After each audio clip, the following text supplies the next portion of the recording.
Welcome to Armchair Expert. Read all about it. She's right across from me, Monica Badman. Aww. She's a bad man in her pink top and her undershirt is black. It's brown. It's brown, can't tell from where I'm sitting.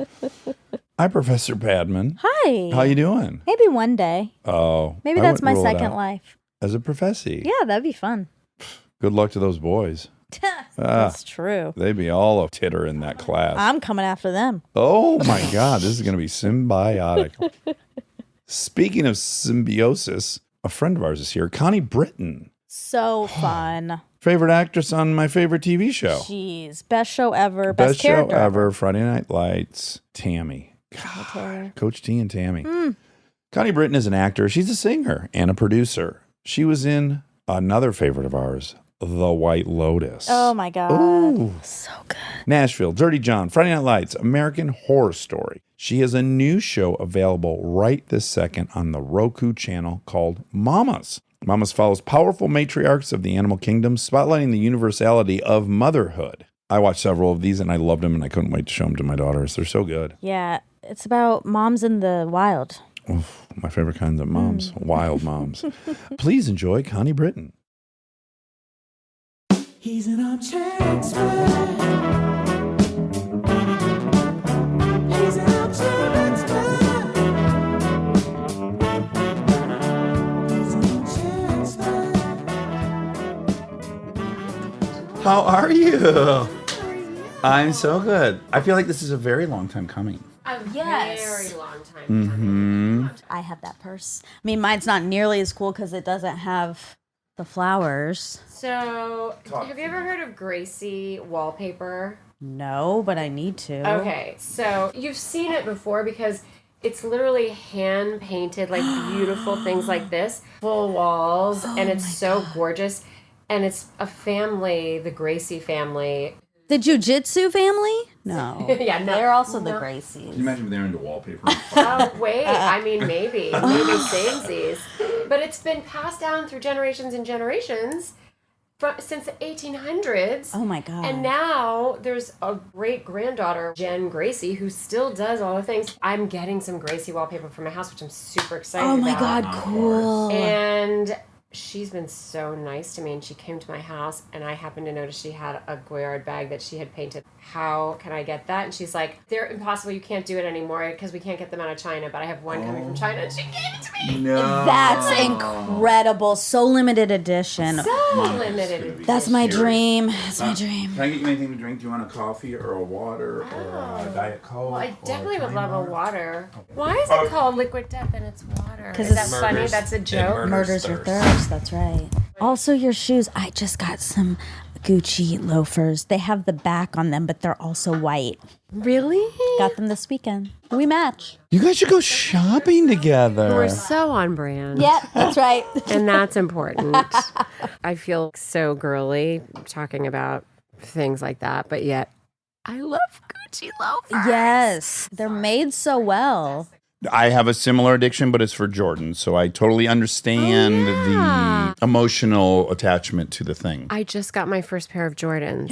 You did? Yes. What color are they? They're Lakers ones. Oh, fun. Purple and yellow? I actually got them in New York City. Okay. And I felt real special because they course. just come out. And you can't even get them in LA, which is weird. Now, wow. do you know what iteration they are? Like, are they 1s, 2s, 3s, 4s, This is a 5s? 4. Okay. That's a 4. That's cute. I'm weirdly wearing my cartoon shoes today because I don't know if I'm getting a bunion, Connie. Oh, great. It's possible. Wait, hold on. Let me put this Yeah, on. get so those I can, on. That's better. Yeah. Say bunion I wanted again. to sound extra gross to you. Say it again. It's possible I'm getting a bunion. Oh, God. It really resonates. So what's happening? Because I know you're curious. Please don't take off the sock. It's been hurting here. That's the area of a bunion, right? Yeah, it's the old age, you see. My feet are so fucked up. Let's take a gander. Well, okay. Oh, they're beautiful. Oh, those are elegant Thank you. Do you know what? feet. I could have been a foot model. Absolutely. I tell everybody all the time because they always comment on it. It's so obvious. And my Yes. aunt used to say all the time, "Oh, honey, you could be a foot model." And I'm like, yes, really? But then I've broken both of my feet. So you see, Dax, you see how I have that? Okay, yeah, which sure. could turn into a bunion. I would take my sock off for you, but you would throw up. He's done it. He did it for Gwyneth Paltrow. Oh, okay. Well, I guess if Gwyneth Paltrow were here, you would take off your socks. Yeah, do you want her sloppy seconds on No, this never foot? mind. I don't. This is a cautionary tale to you because your feet are beautiful and you know it, which is great. I used to have the most elegant feet you've ever seen in your life. Really? Good God. The most elegant? Truly, I was out bragging about how beautiful my feet were. But again, I don't love a lot of the other stuff. So when I find something I love, I'm going to shout it from the rooftops, as I did. I'm going to show you what happened. This is crazy. Okay. What happened? Here's my number. Oh, no. Call me maybe. Am I going to cry? So I have arthritis. One of the knuckles locked. And then I went in there and the guy said, can you unlock that? He said, no problem. I'll just cut this and that. Then he took an x-ray of my foot. He said, you know what? I don't like the arc of this. This toe's out too far. Okay, I'm not a podiatrist. What do I know? But I do have exquisite feet. And I wasn't even nervous. That's how arrogant I was. Oh, no. Look at this. Oh, no. Yeah. Okay. Take this, Gwyneth. His sock is off, Gwyneth. Look how tiny that toe is. And now look at that one had to curve right because there's no fucking support there. It's now made itself in the middle. When you compare it to a normal foot. Can you believe what you're seeing? Listeners, this is not pretty. Look at that Frankenstein foot. Oh, my I'll show you another God. weird thing That's about so sad. Is that arthritis? gross I don't it mean to say sad. it. Thank God I got married before I had this foot, Thank right? God. I'm so happy. I'm so happy you guys did that. Your reaction was superior to Gwyneth's. I'm just going to say Oh, thank you. Thank you. have to be Sorry, honest. Gwyneth. I just really wanted to be honest about it. Of course, that's all I want from you. I know. Yeah, we both know what this foot looks like someone hit it with a fucking anvil Well, or and something. I feel closer to you because we've now shared feet and some insecurities. and some insecurities Yeah. right off the bat. You're next. I haven't heard your insecurity, but we'll get to it. Well, what does Let's it take mean our that time. I've broken both of my feet? How did you break both your feet? Well, the first time I was walking down cobblestone streets in New York City wearing platform shoes, and I just fell right off. And then that's how I broke this one, the one that's sticking out now on the side. And then this one I broke. Do you remember the movie with Hilary Swank called $1 Million Baby? Obviously. Right? Okay. That movie was written by somebody that I had already worked with, and he was in the process of writing it. And they were like, you would be perfect for this. Do you box? Not yet. Uh-huh. And so I started boxing training and I was jumping rope. My boxing trainer was so impressed. He just kept giving me heavier and heavier ropes to try because he's like, you're a good rope jumper. Yeah. And I could also be a foot model. And I keep jumping ropes and I fell and I broke my other foot. So wait, one of these heavy ropes caught your right foot. No, it didn't catch my right foot. You just went down. I went. Well, it's too heavy. Was it late in the workout? Were you fatigued? Shut up. Okay. I want all the contextual clues so I can. Honestly, I've blocked most of the details out. This actually was one of the things I wanted to talk to you about. In New York City, you were an aerobics instructor. I was. And we're going to earmark that because I want to touch down on that. Okay. Okay. I think what would be fun is like how we know one another. Yes. And I bet our memories differ. What's your memory? Travel Town, Travel Town. the little train park. You think that's the first time we met? I don't know. That's my most profound memory because you and I were both in shows that Jason Katims created. Right. And so did we just say hi to each other? Maybe at some events we said hi, but I saw you at Travel Town. I remember that. And I zoomed in and then I engaged. I was taking my daughter when she was 1 and 2, and your little boy was probably 3. Yeah. Yeah. How old is he now? He's 11. Okay. And Lincoln's 9. So yeah. Okay, I definitely remember that now that you reminded me. Okay. But do you remember that we did a movie together?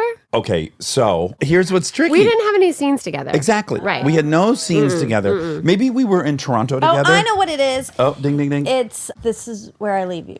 Good job. Thank you. It's not an easy title to remember. Although I loved the filming of that movie, I love the book that movie is based on. It was all such a delightful experience. Yes, totally. Especially not working with you. Yeah, I would imagine. You probably only worked a couple days, right? I worked more than a couple days, but yes, the movie was very compartmentalized. You were Adam's therapist. I was his girlfriend, so I was in all the family stuff. But I worked not very much on the movie. It was just a few fun days. I remember being in Toronto with you and being on a panel with you and being like, Dax is fucking funny. Like in a resentful way. Yeah, kind of. I was like, why is he being funnier than me? I got to be honest with you. I was there for two things, right? So I was there for This Is Where I Leave You and this movie, The Judge.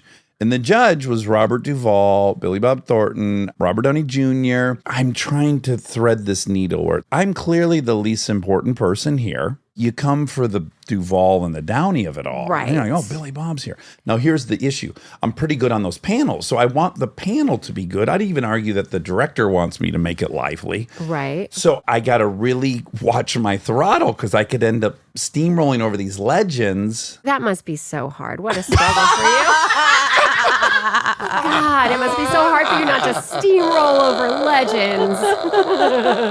What I a came here life. today for one purpose, and that is put you in your place. Hold on, I'm being sincere. I walk away from those things often and I go, I shouldn't have been talking that much. I'm not Duvall. I had a disproportionate amount of time and then I feel guilty and like an egomaniac. But were you entertaining? Yes, you were. Again, I'm good at those things, at panels and stuff. Well, yeah. You're funny. You like to talk. You like to ask questions. You just ran out of everything you know about me.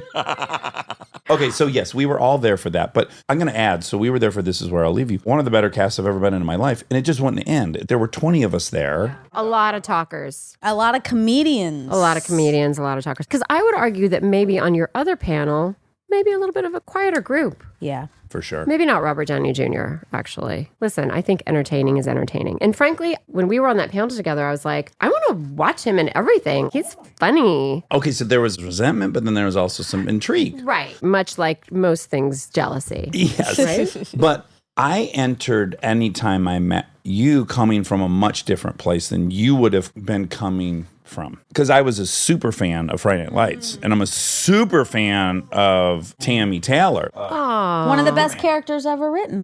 Wow. Thank you, guys. No, it's not to flatter you. It's the truth. Yeah, enormous fan. So anytime I would have seen you, that would have been in my head, whereas I can't imagine you were devouring anything I had been in. Well, not yet because she hadn't done the panel. After the panel, I devoured everything.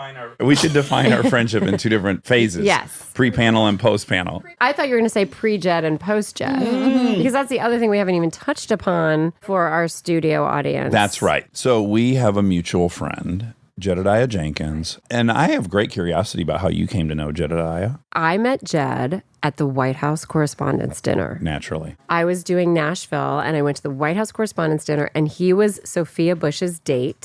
There we go. And they came and found me, and I found them to be delightful, but was especially intrigued because he quickly let me know that he could introduce me to Samantha Power. He started horse trading with you.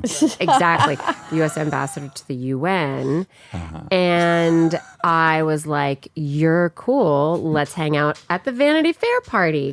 Sure. And then, of course, it was Jed, who's the biggest delight on the planet. Inordinate amount of magic. So I would have imagined Nashville, because of course, you know, he grew up in Nashville. And have you ever met Huey? Huey, if you're listening, she almost died. At the thought of you, because I was drinking liquid death. Murder! And it gagged me. You got to watch out. And this is a commercial for liquid death. It's water that murders your thirst.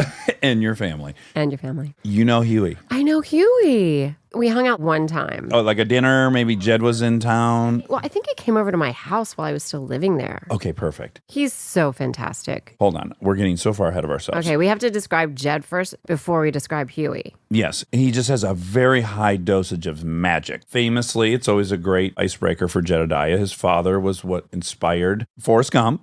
In that, his father walked across America in the 70s and was on the cover of Time magazine. I had no idea. You didn't know that about? I did not know that. I didn't know his father inspired Forrest Gump. Well, now I'm scared. This is what I know about him. Actually, why don't I text him now? Yeah, text him and ask him. But that might be true. Sometimes I don't listen. Sure. But anyways, very, very smart. I would say one of my favorite thinkers, always willing to take a stab at every single facet of a thing. He's wonderful.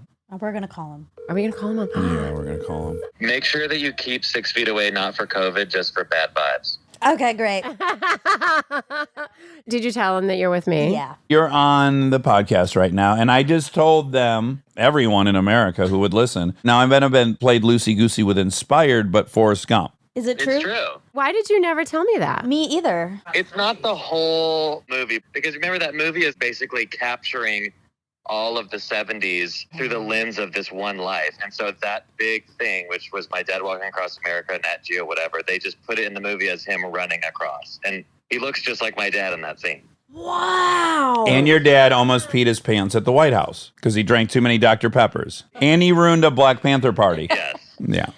Oh, wow. Keep that one close to the chest. Oh my God. I didn't know any of this, Jed. You should really lead with that story. He did with me. Not with me. Maybe he doesn't tell women. We were singing your praises, but now we know. Well, you got to speak to women in a different way. Yeah, you really got to make it simple. And Forrest Gump's a complicated story. That is true. It is a very Twists and turns. Is he brilliant? Is he not? Wow. All right, Jed, All we right. love you. Thanks, Jed. Okay, love you as you were. Bye. Give my love to Adele. Bye. Now, here's a sincere question. Yes. This is dangerous. Am I being replaced by Adele? Yeah. I give him infinite amounts of shit about that. I Infinite. understand. Is there anyone above Adele? Beyonce. Could be Beyonce. I don't Could know. be. Adele globally.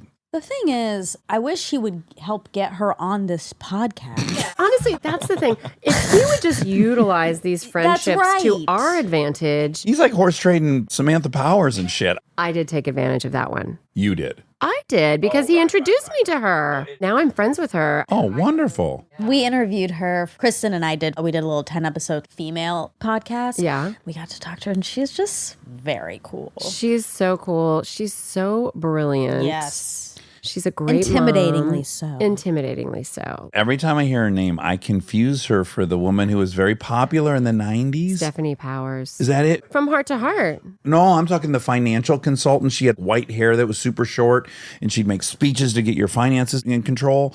She was huge. And I want to say her name was Samantha Powers. Are you talking about the lady, true crime? No. Nancy. Pelosi? Nope.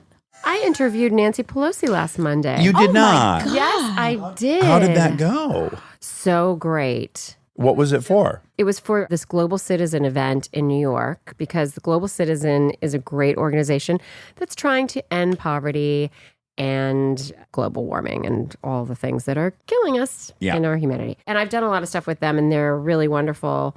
So I've been shooting in New York a lot. And basically, I go into New York and I shoot as condensed amount of time as I can so I can race back here to Yobi, my son, because I have to leave him here because he's in school. Yes. And so I go to New York and it's round the clock just shooting, and then I get home.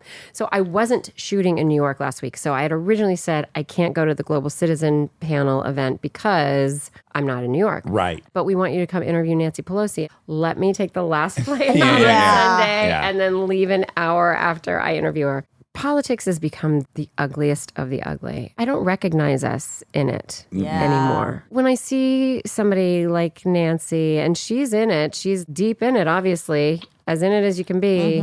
She's a polarizing figure. And she's a polarizing figure because politics is polarizing. But being able to speak to her face to face, and we were speaking specifically about lifting up and empowering young women around the world and how that would actually help to end poverty around the world. But you can't have that conversation right now without talking about Roe v. Wade, which is part of the reason why I really felt like it was important to talk to her about it. Right now, how are you, this woman who's been a leader amongst men and women for most of your life, you tell us, what do we do right now? What do we do?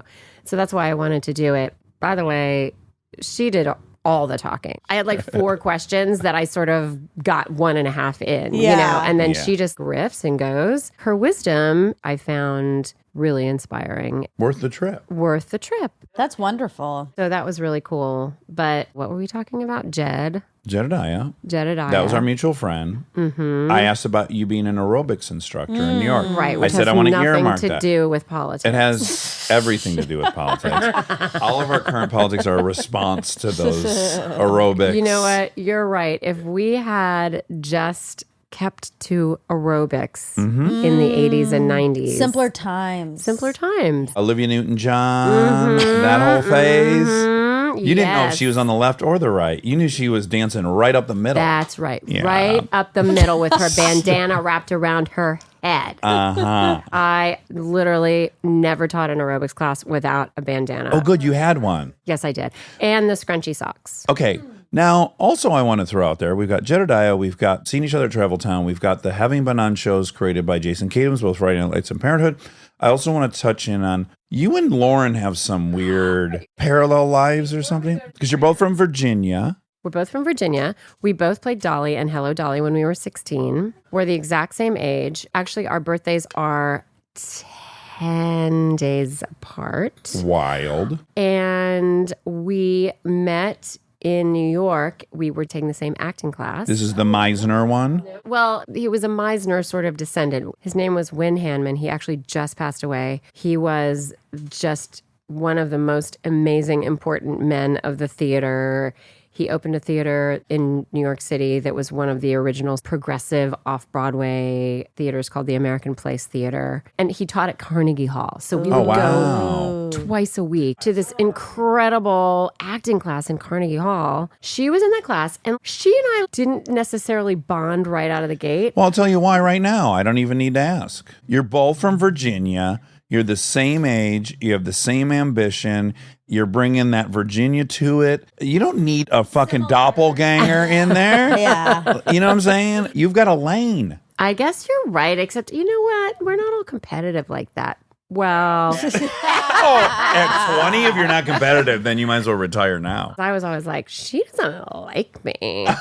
And then we got assigned a scene together. Oh. And what's funny is I actually just saw Lauren yesterday. Where? At my house. Ding, She ding, came ding. over. Get the fuck out of Yeah, here. she just came over to my Oh my house gosh. because my house similarly looks something like yours in that it's been in some state of construction for a very long time. Yeah, how long? We're on year 4. I'm on year 4. Oh, wonderful. But I'm almost done. And so my pool finally was going. And so I just had a couple friends over. And you know, she lives right there. Speaking of beautiful wallpaper, she has great style. Yes, she has great style. See, another thing you guys are overlapping. It's amazing you can be friends. I'm impressed. Well, do you know what else? I got an apartment in New York when I was doing Spin City, which was my first series regular on a sitcom, Spin City with Michael J. Fox. So I bought an apartment in New York City in this great building. I'm not going to tell you what it is.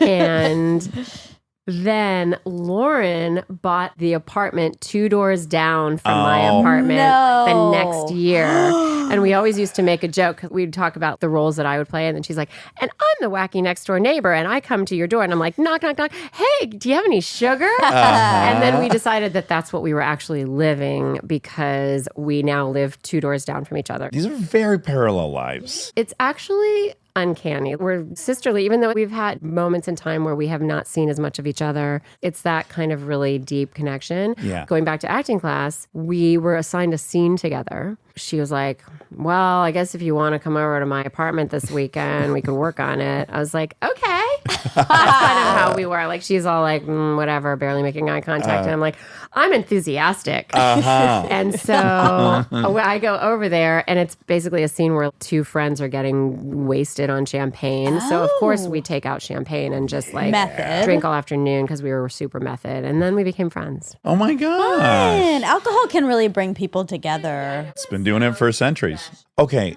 now back to Virginia. Your father was a physicist. Both of my parents have passed away. My father was a physicist. Once your father's a physicist, I imagine dating is then hard for the rest of your life. Oh, that's an interesting connecting point. You mean because he's just so smart? The primary male love of your life is a genius. And so you've limited your pool of options pretty significantly. Yes, my father was probably the greatest man I ever knew in my life. But also, when you're a physicist, when you go to MIT when you're 16, Oh my God. Wonderkind? literally, and you're just putting together radios at the youngest age and leave behind everything you know to go to the Massachusetts Institute of Technology. He grew up in the South and went far north and went straight through and got a PhD, a nuclear physicist. There's a level of commitment to that and cerebral attention to that. Folks that have that ability spend a lot of time in their own heads. Yes, very intellectual, but also very focused on work. a little bit of a workaholic. Sure. So now you need a genius who has limited time for you. No, the opposite is I've gone through all my therapy and been, why can't I find an amazing man and partner? It's a lot about this emotionally unavailable thing, which is a hard thing to come to terms with because my father was so awesome and he was so loving to me and to my sister, but there was a lack there. He was also a 60s dad, which is a different expectation for dad in the 60s. Yeah, exactly. It's like, I've provided, check. And he was very conventional in that way. He and my mom both lived inside a cultural norm that felt very conventional, and particularly in the South. When your dad has an important job, this is like Interstellar, right? When Matthew McConaughey has to go to the moon, has to go into space. I'm sorry. There's no time travel required for the moon. Has to go into space.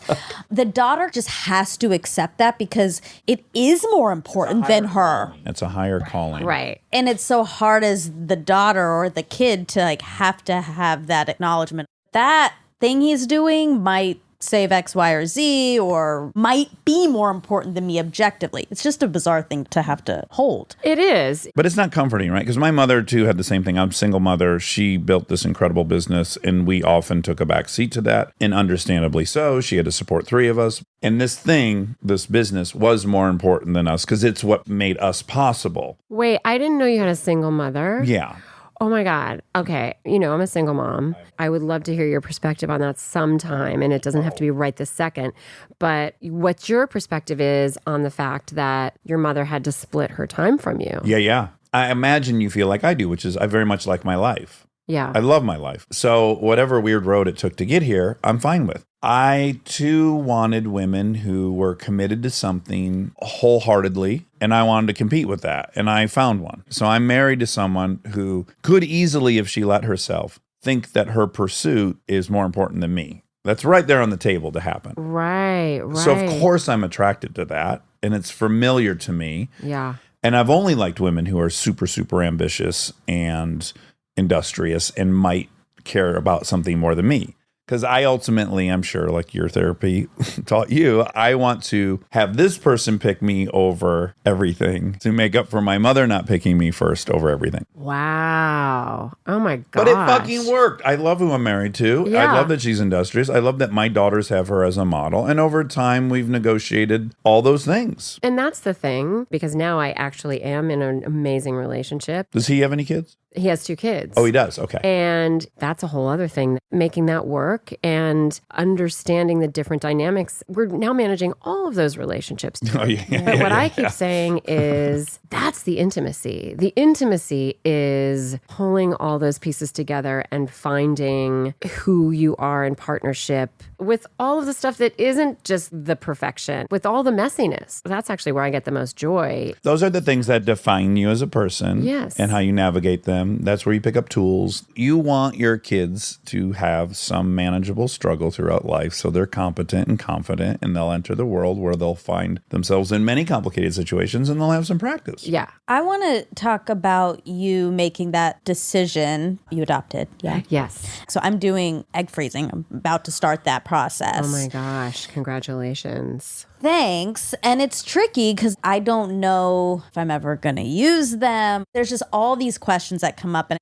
every woman has to think about this in some way, shape, or form. There's a lucky few born without a uterus. Don't rule them out. No, but then they have to make the decision. Do they want to adopt? Do they still want to have I children? know, you're right. It's just something that's unavoidable for women to think about. And so I want to know what led you there. Truly what led me there was that I really became interested in, specifically in Ethiopia. I had a friend who was spending a lot of time there. This is in the 2000s, during pretty terrible moment in the AIDS epidemic, and a lot of orphans there. He would come back with these pictures and photograph after photograph of these incredible children who have nothing. and they have this vitality to them. I literally remember looking at that and being like, what is that? I have to go there and I have to figure out what that is. And so I did. And then I just kept going back, and I was going to make a documentary at one point about Ethiopian orphans and the specific orphan that was being born to another orphan girl. Anyway, never finished it. But my friends used to tease me. They're like, you're going to come back with a baby. As if, first of all, that's how it works, which guess what, people? It doesn't. But it did make me think this is something I would love to be able to do. And I've always wanted to give voice to the voiceless and give support to those in need, and particularly children. I've spent a lot of my life figuring out the most viable way to be able to do that. Now more than ever, it just feels so daunting. It's like, what do you do? Yeah, everything feels very overwhelming. I remember even when I first went to Ethiopia and I was going into orphanages, I came back and I was just really paralyzed by the whole thing. Yeah, where do you start? Where do you start? Quite honestly, my decision to adopt was less about, I'm going to save an orphan, because that felt like a drop in the bucket. And yet I also saw you can save one life. But beyond that, I just had a really strong affinity to the people and to the culture, and just felt like something I was drawn to do. And I also thought that I would have biological children in partnership with someone. And as I was getting older, and in fact, I lost both of my parents within 3 years of each other, I was like, oh, wow. It's just me and my sister, my twin sister, and she's on the other side of the country. And what am I waiting for? Yeah. That's a scary feeling. Yeah. I would imagine, It's at least. interesting because losing both of my parents, I had this very primal feeling of feeling like an orphan. Yeah. Yeah, untethered. Even when you're an adult and you have a very fortunate life, still, there's something very primal about it. Oh, big time. So it was pretty life-changing for me. I'm not waiting anymore. I know I want to adopt from Ethiopia. I'm going to start the process with that. And I still kind of thought at that point, well, maybe I'll still be able to have a biological child and end up doing that. And first of all, adoption is a very tricky process in its own right. And it's become much more so, which is tragic, that really international adoption is not a great option now. Most countries have really closed that off. Yeah. Which is not a reflection at all on how many orphans there are in the world. There are still children that are being left on the side of the road. Parents are dying. And it's just that there are now limited structures in place for how to care for them. So it's not that there's any less of a problem, but along with all the other things that are happening in the world, people are becoming very insular in the way that they're thinking about themselves and Populist cultures. movement throughout the world. Yeah. Yeah. It took 2 years from beginning to end to actually get a child. And during the second year of waiting, the adoption numbers it was 50 a day to like 5 a day. At any moment, I thought that they were going to just shut it down entirely. But it worked out, and I feel really fortunate because you can't really do that anymore. That time, it never even occurred to me that it would be considered unusual to be a white adoptive mother of a child of color. And what's happening in the world right now, I'm feeling more and more like an anomaly. I never even used to think about it. Versus 11 years ago. Versus 11 years ago. Perspectives have changed in so many different directions. To go back to your question, I do think it's such an important thing for us to think about as women, even if the thinking is, guess what? I don't really want to have a kid. Right. Frankly, being a single mom is not easy. Yeah. And it was my choice, but it wouldn't necessarily have been my dream. Exactly. Yeah, Yes. yeah, You yeah, know? yeah. Yes. Obviously, I'm not in a position to necessarily do it like y'all are, but I was definitely like, well, if this thing doesn't work out with Kristen, I'm definitely going to get a child and raise a child by myself. I'm not leaving planet Earth without being a dad. Wow. So I even was like, I'm going to have to figure out whether I get a surrogate or what happens, but I definitely won't leave this planet not having experienced that. That's interesting. I think that's kind of unusual Yeah. for a man. Probably. I had a little sister who is 6.5 years younger than me, and I very much cared for her, and I wasn't afraid to do it. Yeah, I don't know why. I just always was like, well, I definitely am going to do that. What could be cooler? Yeah. Oh my God. That's amazing. Because you're a great dad. I'm really aiming to be. Yeah. I know. I love that. I really love a great dad. Yeah. Really into it. Great dads are great. We love great You know, dads. it's because we're so rare. I know. My boyfriend is a great dad. Oh, that's Yeah. nice. It's so attractive. It's the best. I will say it's very tricky, though, because I can't delineate between all these different variables in an equation. But certainly when I would have Lincoln on my chest when she was 8 months old and she was still in the Bjorn, I'd go to Home Depot. definitely women were like, oh, safe to talk to. And then it was almost informative of, oh, women want to talk to men, but so many of us are dangerous that they don't, but Yeah. they'd like to. Women are just coming up to you and chatting with you. Wow, is it the safety? Is it that I'm more attractive because I have this baby on my chest? I don't think it's because I'm on TV, this situation. There's a lot to weed through. But it's very intriguing. 5X'd with women willing to just come talk to me. Yeah, it makes you so approachable and so accessible. I don't ever like to generalize about, oh, because women are so nurturing, whatever, because some women aren't. I have many women friends who are not interested in being parents. And they're going to hell. Just so you know, they will burn in hell. Bad women. I do think that for women who are drawn to the maternal thing or whatever, and then they see a man who is embracing that. It's a mate selection thing. It's, they're committed. Yeah, but also there's a connector there that maybe wouldn't be there if you didn't have that baby on your chest, sure. you know? Yeah. I think it's sweet. Stay tuned for more Armchair Expert, if you dare.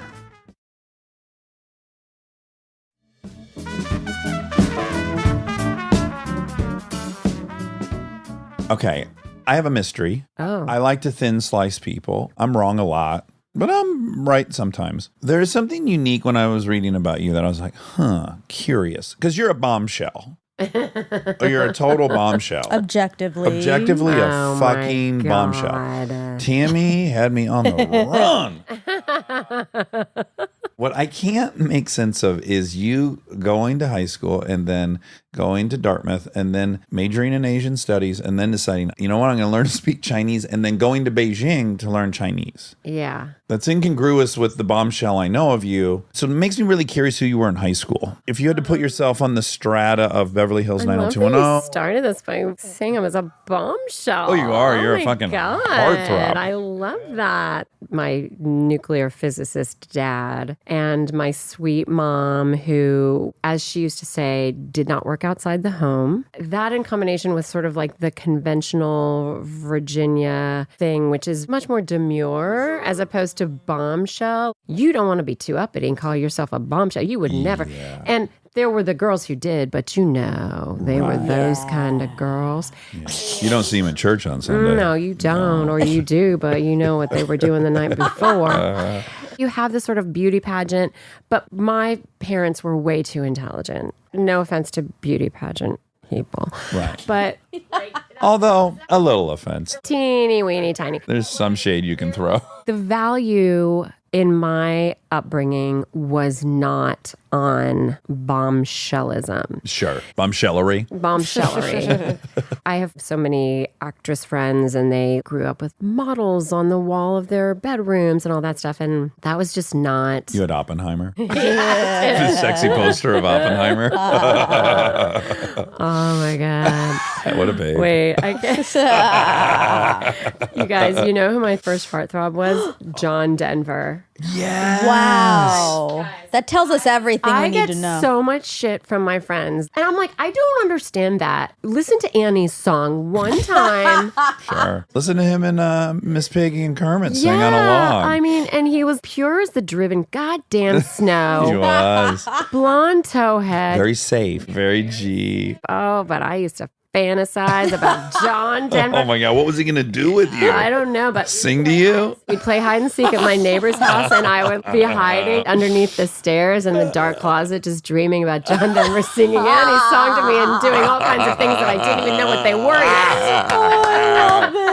Oh, I heard John Denver knew how to play more than just the guitar. That's right. I didn't even know what that meant at the time, but I was feeling Wow. But you knew. Your body knew. it. That's right. That's in lockstep with the Chinese major. So here's the thing. I did acting in high school and it was my joy, my joy, my joy, my joy. But I have to say, I'm so grateful for this to this day. Meryl Streep was my idol. I was much more interested in that kind of actress that could just completely transform herself. Yeah, then Alana Turner. I just didn't relate to it. Truly, I didn't relate to that. But can I stab at that for 1 second? Okay. If I were your therapist, which I hope to be after this. Oh, great. I can't wait. If I were you and I secretly wanted to pursue this very useless endeavor of acting, it's not intellectual, it's not esteemed, it's almost silly. if I were going to commit to it, I'd want to show my father, I'm not doing this to be a celebrity or to get attention. I'm doing this to be a master. But also, I never saw it as silly. You didn't mind telling your parents. No, my parents thought it was the greatest thing. My parents both played music. They both loved music. My mother had taught music before she became a stay-at-home mom. So wait, kids would come to your house to play piano or something? No, but she would teach at school. And they had a really great appreciation for the arts. Maybe we could call it the arts. Okay. And I mean, there was literally never a bigger moment of pride in my mother's entire life than when I walked down the high school student built stairs on the set of Hello Dolly for my curtain call. And my mother used to describe it. She's like, and the entire audience rose to their feet, you know? And my mother bawling, crying, you know what I mean? And bless her heart, she died actually before Friday Night Lights. Oh, she did? But my dad didn't. Oh, he got to see Tammy Taylor. He did, and he came down to Texas and visited us and got to meet everybody because he was from the South. My dad was Southern, and he loved that so much. And I think you're right. They saw me a little bit like, well, we don't know where she comes from, but look at this. And they were just so proud about it. Monica's father is from India, came when he was 23. Really? And he's at these cheer competitions. She won the state cheerleading competition. You did? And he's in the audience and he knows the whole routine and he doesn't know what cheerleading is. Yeah. And his daughter is a standout cheerleader. Like, what a ride. By the way, that's true love, I think. Like, we're going back to being a good dad or a good parent. If you can have that deep desire for your kid to find their light, whatever that fucking looks like. One funny thing, though, is I interviewed him and I said, when your daughter said, I'm going to go be a cheerleader, were you like, what is that? And he goes, I didn't think she'd be good enough to make the team, so I wasn't even worried. Yeah. He thought, oh, I don't even need to spend time thinking about this because she's not going to make the team. All of it. He also thought that about me coming out here. He's like, well, she'll just be a lawyer at some point. Yeah, she'll so- decide this is not going to work out. No. But I mean, I'm like you. I have an incredible father. I can't find a person that's better than him. So Yeah. it's a hard bar. And then when you said when your parents both died, it just made me think, yeah, that's the only source of unconditional love you're given in your life. Yeah. Is your parents and then your children. Yeah. So I'm not surprised that once that left you, you were like, I need that again. Yes, exactly. It's scary to be on planet Earth without a source of permanent love. And a family system. Yeah. And that's interesting what you say about unconditional love because now it's the other direction because now it's from Yobi, but Their love is very conditional. Yes. he can love me so much that he treats me like shit. Yes. Like he treats me like he would treat nobody else. I would call theirs endearing love and ours unconditional. Yeah. Yeah, the parent down is the unconditional love, but that's what you miss when that goes away. And ironically, not that this whole episode's a sales pitch to have kids, but giving unconditional love feels even better than receiving unconditional love. Yes. Giving it Totally. is I'm a better person than I ever thought I could be. Yeah. Nothing will take me off the task of loving these kids. Nothing can do it. And I'm like, I didn't know I was capable of that. But when love is real like that, it's just always going to lift you up. It's going to lift the other person up, but it's going to lift you up when it's real and unconditional like that. That is amazing. That's the only reason to be here on planet Earth. I know. It's so special. I know. It's really true. Okay, we finally arrived at aerobics instructing.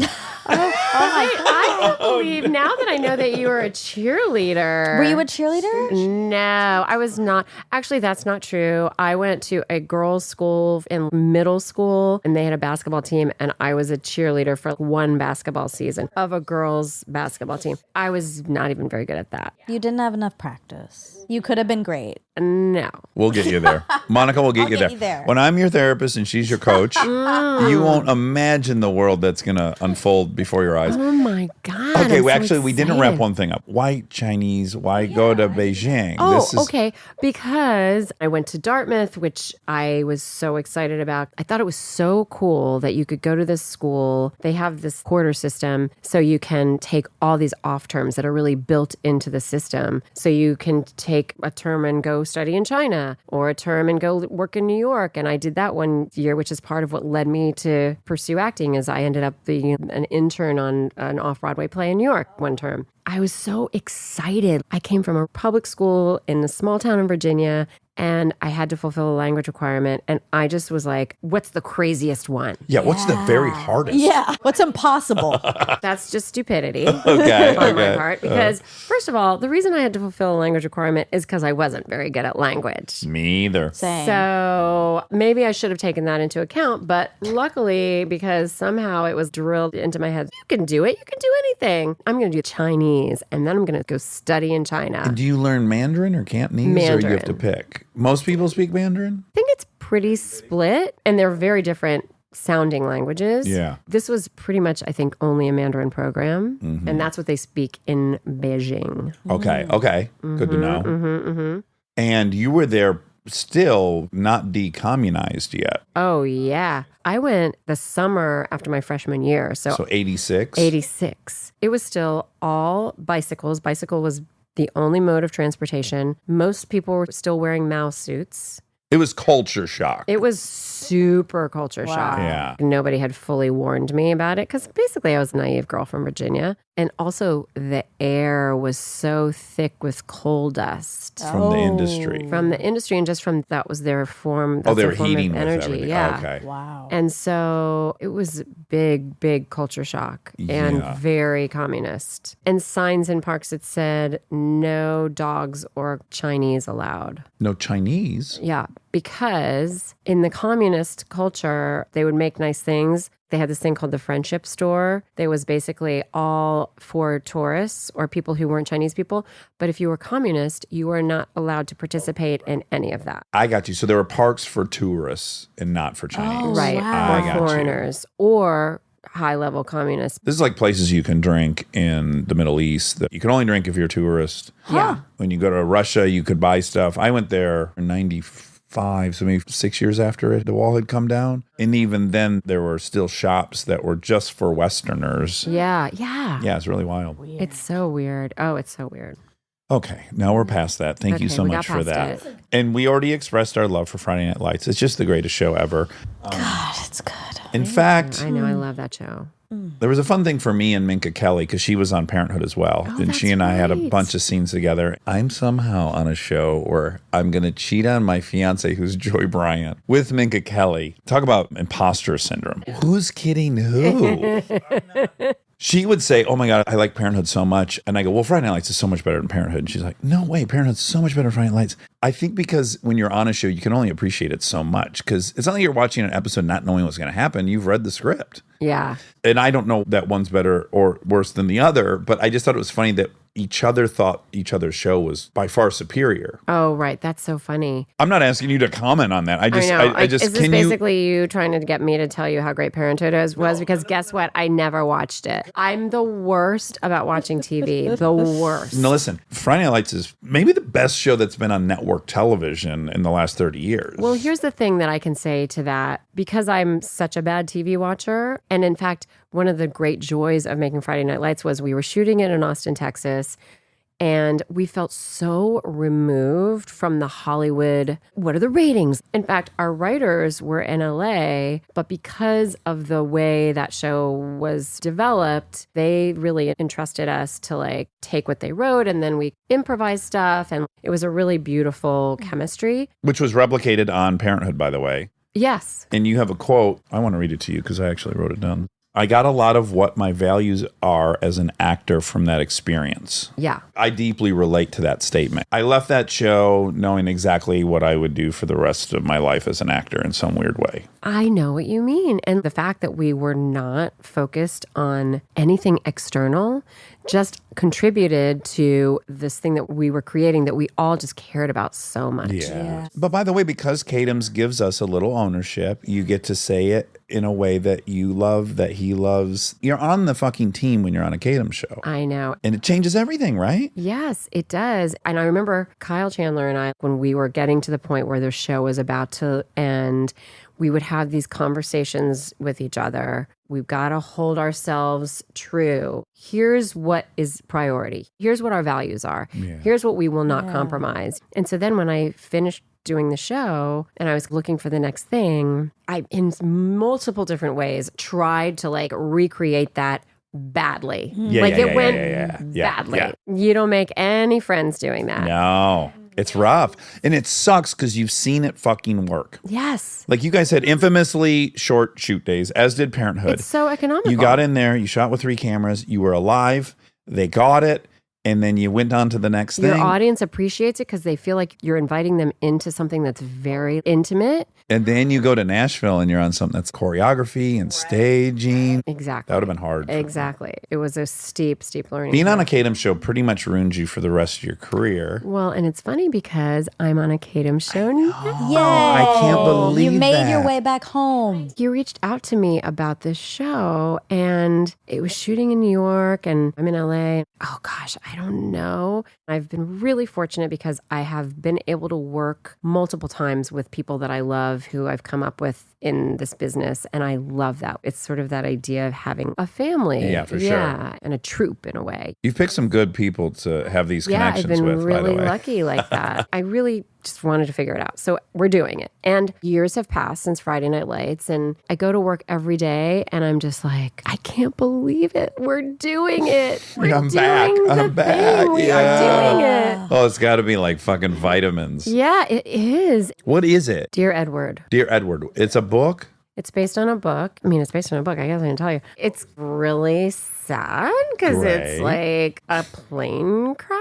Oh, good. And everybody dies except Great. for this kid named Edward. All And then right. the show is actually about all the people that are left behind. Mm-hmm. So it's a true ensemble. And much like our work on This Is Where I Leave You, there are all these other actors in the show, most of whom I don't work with very much. Right. That's his specialty. He just builds these ensembles. Yes. Yeah. It's incredible. But then, right, when we work together, because we all get together in grief group, I know it sounds really sad. Well, look, Parenthood was about autism. It was about cancer. And somehow there were plenty of laughs. Yeah. Everybody's always like, what do you like better, comedy or drama? And I'm like, both at the same time. Dramedy. Yeah. Because that's how humans are. We need comedy. We need humor in order to get through it. The harder the thing is, the more humor we need. 1,000%. Yeah. It's a joy to be back in that fold. And enough time passes and you start to be like, did that really happen? You start thinking, maybe I remembered that better. Revision is history. That was my big, you were on Spin City, but now you're a driving force in this very special show. Yes. For the first time ever. And then you're in Austin, Yeah. which is the most magical city in the country. Love it By the so way, much. real estate tip, wherever Connie works, buy immediately.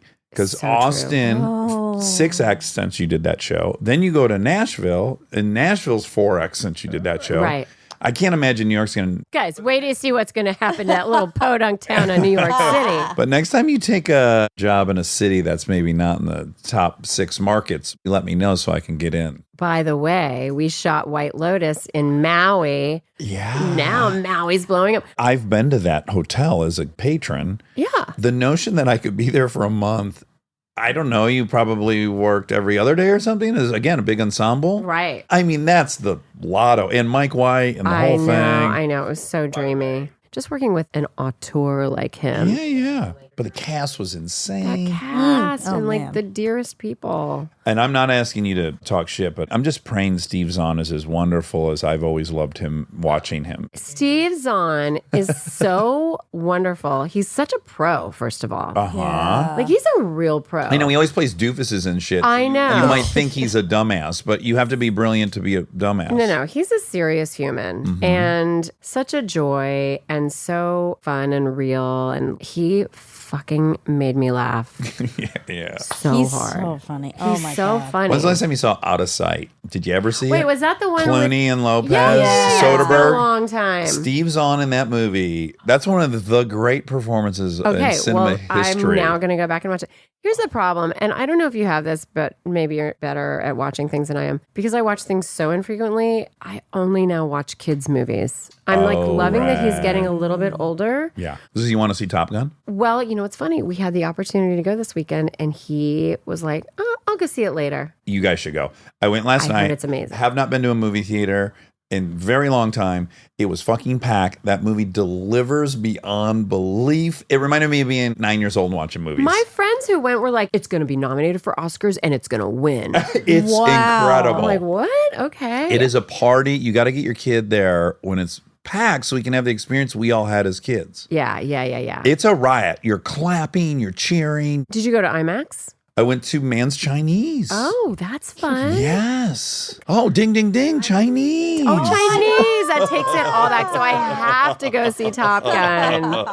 Oh, my God. That's Okay, so fun. we must now speak of Mama. Oh, mamas. Mamas with an S. Mamas. Multiple. Clearly, you haven't seen it. I did. You did? Yes, I watched Potter Wasps. I have so much to say about Potter Wasps. Tell me So really everything. quick, Connie narrates a new show Okay. that's all about mamas in nature and the fucking beatdown mamas have to take. Yeah. It's actually fascinating to me. I learned a lot. Dudes have it made throughout the whole animal kingdom, not just humans. Other than that, we have to fight each other and die frequently. Other than that part, we got it made. I know. I mean, really, you could have serious philosophical conversation about the depth of really what it is to be a mother across all This animal poor kingdom. Potter wasp, Monica, it takes a little ball of clay that it's made with its saliva and some dirt and picks it up and flies it. And it's 25% of its body weight. And then it smears it into this pot. It makes this little dome that she'll put her larva in there or her one baby.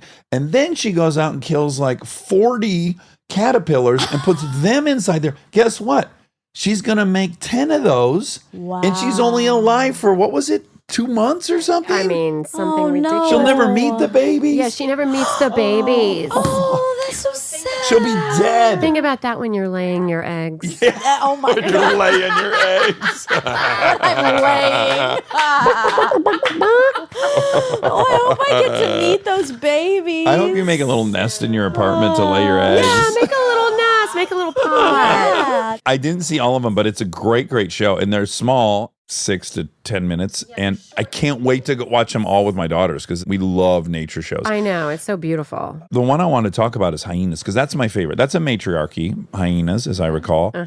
And their clitorises are so big that they look like penises. Funny thing, we didn't talk about that on the didn't? show. Well, in the 6-minute limited time we had. Forever biologists and zoologists didn't know that it was a matriarchy because the clitoris looks just like a penis. No, they thought they were all men. Yeah, they thought they were men. That And then is they watched a fascinating. couple of the penises give birth and they're like, whoa, what the fuck's going on? But it's part of the matriarchal evolution of that animal Maybe to that's why replicate they the males. scream so loud. Am I So much right? pleasure. So much much pleasure. The pleasure. wind blows hard. Good for them. God bless the hyena. Should we all be blessed jealous. with penis-sized clitorises? And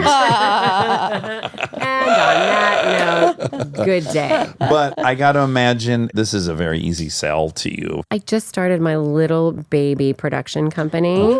And they came to us and they're like, we have this beautiful thing. I think there's something about me that people relate to mama situation. And so that's why I think they thought of me. And it was an opportunity to produce something that they'd already done all this work. I mean, they had all this gorgeous footage. Yeah. I really do love anything that creates thought around a bigger world that is then completely relatable to like who we are on the most fundamental levels. Yeah, you're looking at the tiniest thing, this wasp. Yeah. I mean, you know how they're filming it. It's impossible. So crazy. You just can't help but to scale it up to us while you're watching it. Yeah. Like me, I'm watching, I'm like, fucking women, man. They get it around every corner. But it would be interesting also if it was maybe, but that's what happens for the wasp or that's what happens for the hyena. But it's all of these animals. Yeah. It's standard. Let us point out and let's give credit where it's due. Those penguins. Remember that March of the Penguins? And Oh, those fucking yeah. dads had to sit on those eggs just as long as the moms. Oh, yeah. That's fascinating. They're pretty good dads. like that. That's Yeah. pretty good, We've got one yeah. example. There's one example. Yeah, that's a feather in our male cap. It was equal. They didn't do more, right? Right. They probably did like 51%, I'd imagine. And also, where did those eggs come from? Who had to squirt them out? That I heard is very pleasurable. So You did. as Monica will find out in her nest. Oh, soon. yeah. She squirts out some eggs. Yeah, will you tell us if it's When I lay my pleasurable? eggs. Oh, she doesn't even know how big your eggs are either. Oh, Dax likes to say there's no evidence of this, but that I have huge eggs. Genetically. And that her mother He's had just huge made all eggs. this up. He's spreading the bad word. First of all, is there a way to measure eggs? No. I think they're all standard. Yeah, I think they're all pretty small. I'm trying to remember where that came from. We had know, some you're making bit fun that, of me yeah, it's somehow. turned into that. Here are the animals that you're going to learn about on Mamas. Potter wasps, as I just told you about. Grizzly bears, hummingbirds, yellow baboons, cheetahs, lions, wildebeest, black-backed jackals, strawberry dart frogs, praying mantis. Now, am I right in remembering that the praying mantis woman kills the male after he inseminates her and eats him? Eats him. That might Okay, be. that's another time we take it on the chin. Right? We're getting there. Okay, that's true. African That's a elephants, sacrifice. hyenas, meerkats, Meerkats. toque macaws, toque, Yeah, T-O-Q-U-E, I think so. Toque macaws. and Thompson gazelles. All that's going to be covered in Mamas. Can you believe that? And every single one is so beautiful and compelling. Can you believe they were able to shoot all of those No. animals? That's insane. I feel bad now that we spent so much time talking about great dads. Yeah, right? We didn't even talk about great moms. I know. They're a dime a dozen. You know, that's the problem. Too many of you Well, are good that's why moms. everybody's just going to watch Mamas, because then you can just see great moms in nature and realize, They're everywhere. I knew it. I knew I was awesome. Yeah. Just for being a mom. You're awesome. Moms are the best. I know. They really are the best. Now, let me ask you, though, if your option was virtually slave labor, that's what women have been relegated to for the last Correct. 6,000 years of Yes. civilization. You have to work in the home and do everything. Unpaid labor. That's right. But your choice is that, or you got to fight to the death. That's Okay, not actually. I want to propose something. Who is it that initiates all this fighting? to Each the other. death? Each other? Yeah. Each other what? Each other boys? The mate selection and all these animals we talk about involve, even if it's birds where the birds don't fight to the death, they have the loudest feathers, plumage, which tells the female, I am so fit genetically that I can afford to draw attention to myself for prey. So then is that why we have so many wars as human beings? Because men are basically just saying, I need to fuck. that's Putin's issue right now? Oh, yeah. Okay. Well, you know, his issue is very specific, but very male. We're just. We got to transcend it. Yeah, we got to evolve out. Of course. that. To explain where it comes from is not to say that it's a justification for that behavior. It's super base. And not only is it super base, but we've actually taken it to a place where it's beyond the base. Now it becomes almost entertainment Our masculine for that foibles. masculine. Yes. Yeah, exactly. it's so embarrassing at this point. It's pretty embarrassing. I'm pretty embarrassed. Yeah. Yeah. For you. And I've been embroiled in it. Stay tuned for more Armchair Expert, if you dare.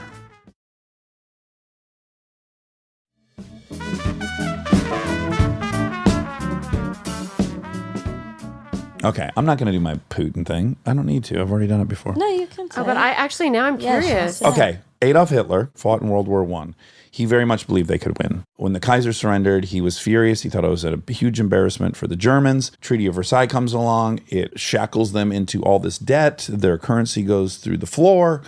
He comes to power. He says, when you broke us up in the Treaty of Versailles, there were a lot of Germans that are now in countries they don't recognize. We would like to at least reassemble the Germans. So the Sunterlands are the first thing I'm going to invade. And the rest of the world goes, I kind of get it. They all are German. We're going to let Hitler have the Germans reassembled into one nation state. And then they're like, wait, why is he in Poland? And then what's very clear is he's just trying to reassemble the old German Empire. Then you go to Putin. Putin's on the front lines in Germany as a KGB operative for the USSR. He believes in it whole stock. The wall crumbles. He doesn't think they needed to do that. They could have fought on. They could have won. They could have been victorious. They could have beat the West. Great embarrassment to all Russians. Now he gets into power. Oh, you have all these disenfranchised Russians living in Ukraine. They're not even Ukrainian. They're Russian. I'm going to go into Ukraine and just reassemble the Russians, then put them back into the fold. And that would be step one in what he ultimately wants to do, which is reassemble the USSR, just like Hitler. It's identical. That is a fucking scary theory. Yeah.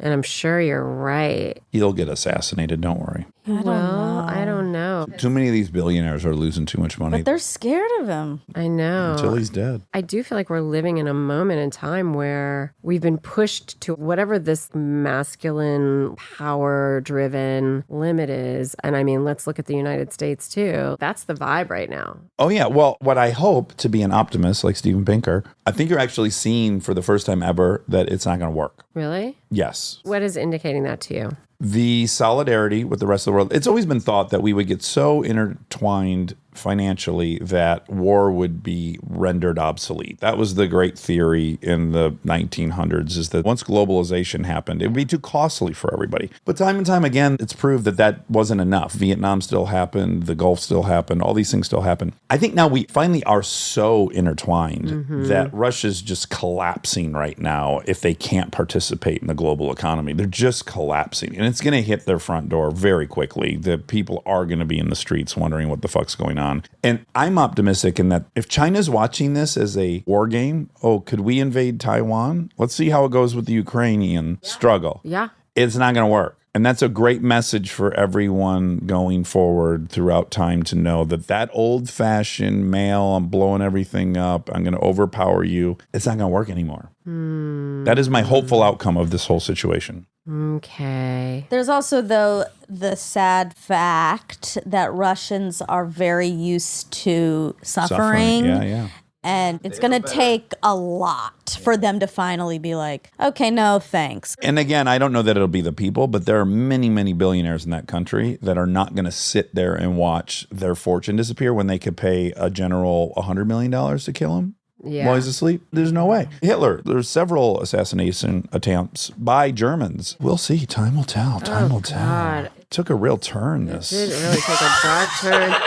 But I mean, it's interesting. I'm very fascinated by your perspective on it because I find it so also disturbing. I mean, it's absolutely horrific. I have these images in my mind of what bombing of Hanoi was, what carpet bombing Dresden was, all these famous things. Yeah. To watch it daily, you can see just the carnage and the waste. Yeah. Right? Yeah. Like an entire country, hundreds of years old buildings, town centers, stadiums, airplane hangars, dematerialized in an hour. That's the cost of this way of handling our business. It's unacceptable. Yeah, but that feels like a reasonable human perspective on it. And I feel like what we have are a lot of unreasonable people. And that destruction is something that they want because it feels like it benefits them. They, feel powerful. Yeah. Well, and if you're clinically a narcissist, then there is no getting around it. What do? That's the chemicals. That's true, too. Oh, yeah. There's no coming back for him. Yeah. He's gone. Yeah. There'll never be a breakthrough conversation with he and an underling where he's like, God damn it, you're right. I also think it's imaginable that he'll kill himself. That's another armchair theory I have. Supposedly has cancer, so maybe Well, he'll just die. fingers crossed that the cancer gets him. Oh, he does?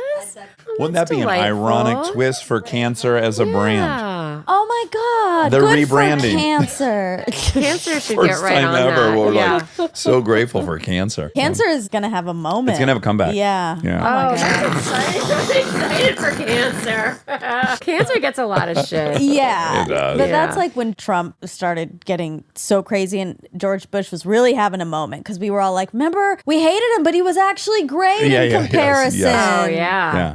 Or we were all like, God, we would have loved Mitt Romney. I would have asked a D for Mitt Romney to be behind the helm.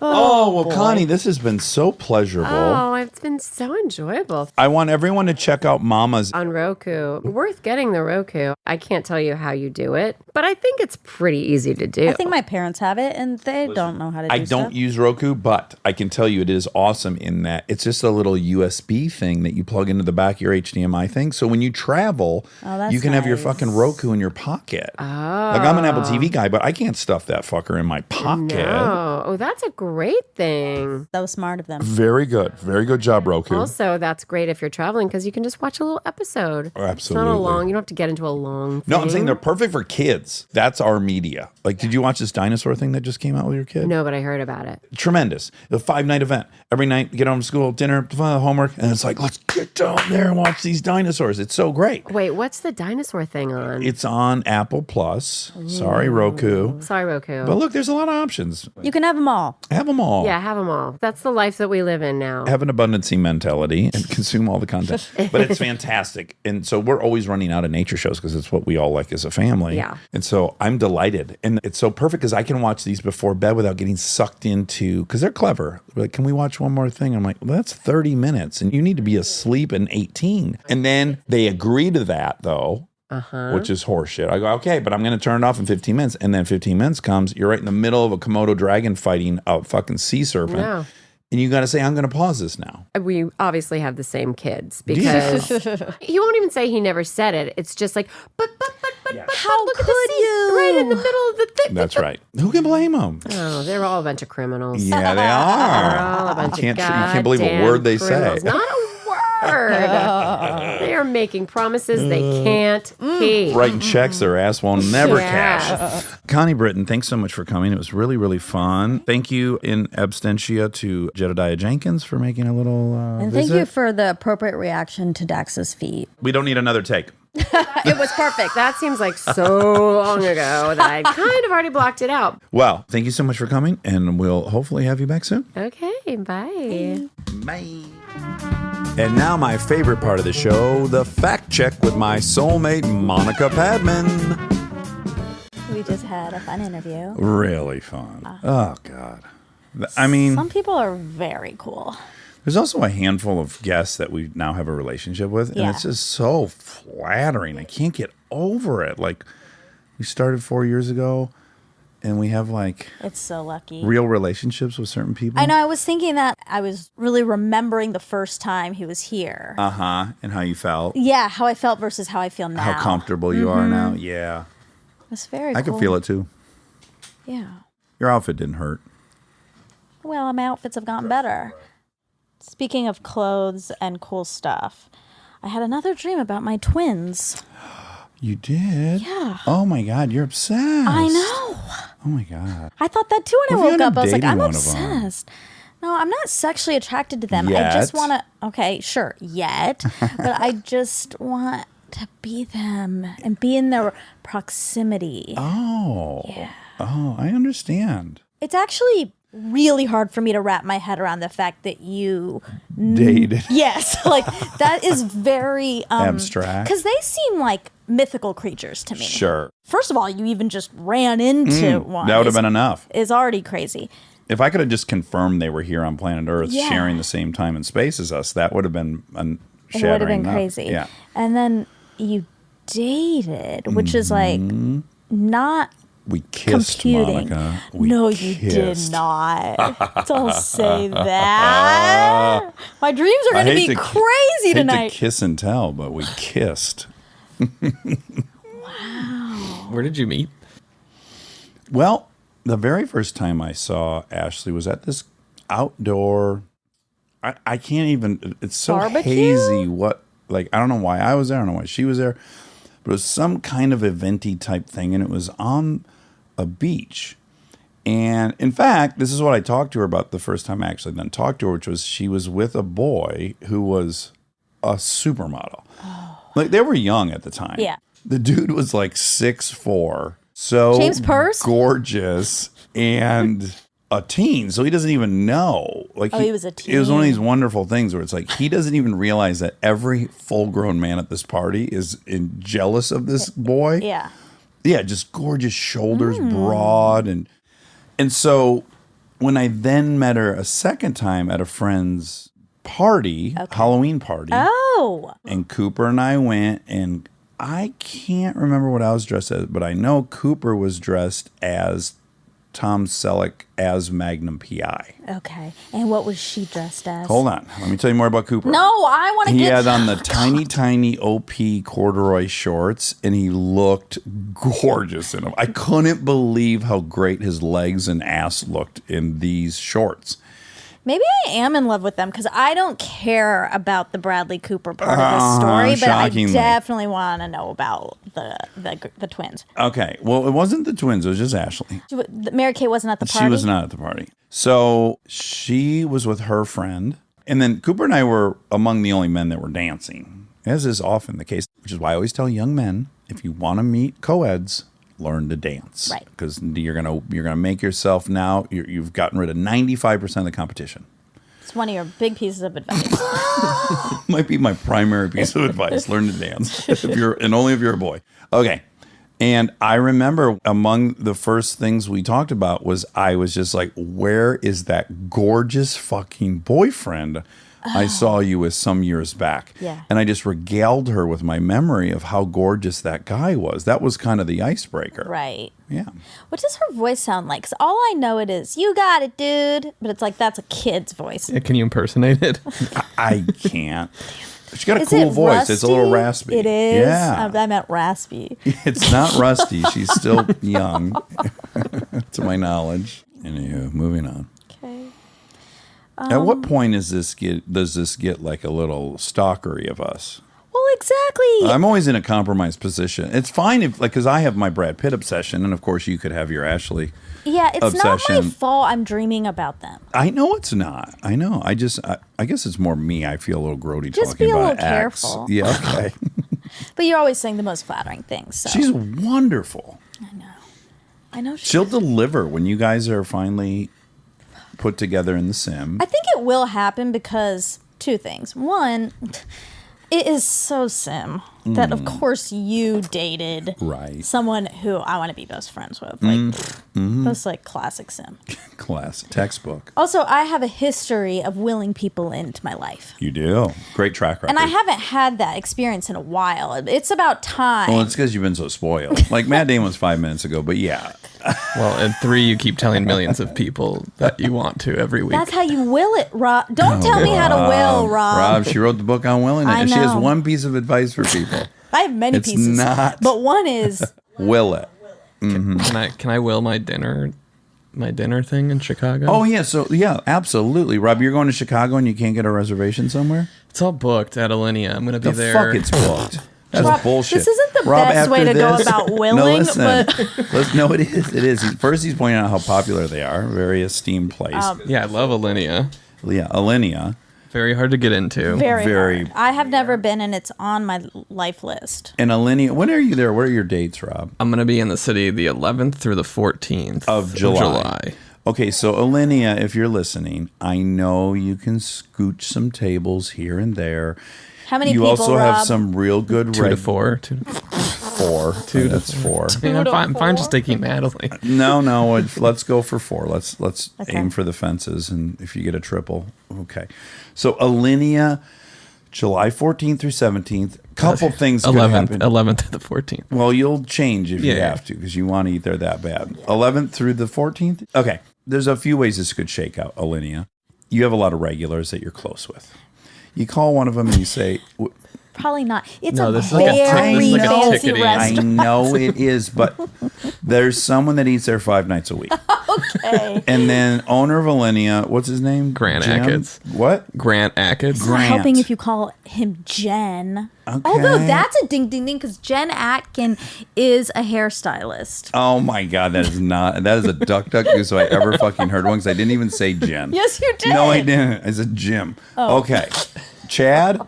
Grant. Oh boy. Oops. Cut that out. Rob, Monica. I told you this was a bad idea. Apparently. Keeping it Grant. I'm going to get No, no, banned. no. I'm going to go there. My picture's going to be up. And I do not admit this crazy person. Grant, listen to me. I love you so much. you met him. I know. No, he does not know. Shut. You guys are ruining this. Okay. Did I interview? No, when you were on the final table, he was Oh my the God. main Oh, yes. I know Chad. I know Chad from the final table. Grant. This is the end, Rob. No. I'm so sorry, hold Rob. on, You're hold on. never eating there. Hold on. No. Listen. I'm keeping all of it. No, in. you're not. No, listen. Grant. I know Grant. I was a judge on the final table, and Grant was one of the hosts.